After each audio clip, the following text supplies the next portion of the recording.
বিসমিল্লাহির রহমানির রহিম। আসসালামু আলাইকুম সবাইকে। যারা বাজরিগার পাখি পালন করেন তাদের জন্য নিয়ে এসেছি আজকে ছোট্ট ভিডিওটা। সবাই সাবস্ক্রাইব করবেন, লাইক কমেন্ট করবেন, তাতে আমরা উৎসাহ পাবো।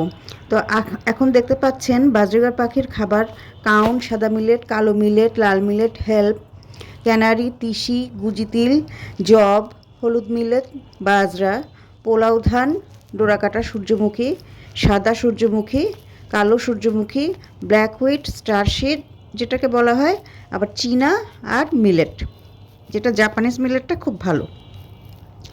আপনারা এই খাবারটা দিতে পারেন বাজরিগারকে এবং এতে তারা প্রচুর ডিম বাচ্চা করবে। মনে রাখবেন বন্ধুরা, আপনাদের একটা লাইক আমাদেরকে অনেক উৎসাহ দেয়, আর সাবস্ক্রাইব তো করবেনই।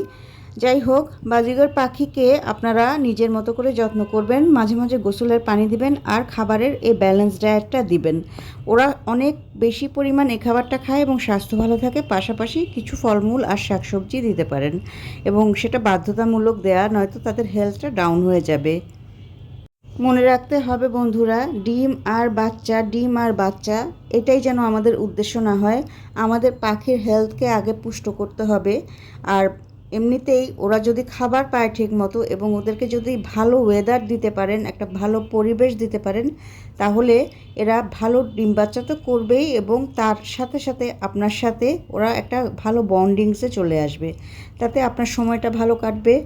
আর পশু পাখির ভালোবাসা তো কথা, এটা তো কাউকে বুঝিয়ে বলাই যায় না। এটা অসাধারণ। যার কাছে একজোড়া বাজরিগার আছে, অথবা যে যেটাই পোষেন না কেন, পোষা পাখি বলেন, পশু বলেন, সব কিছুই আমাদের অনেক প্রিয়।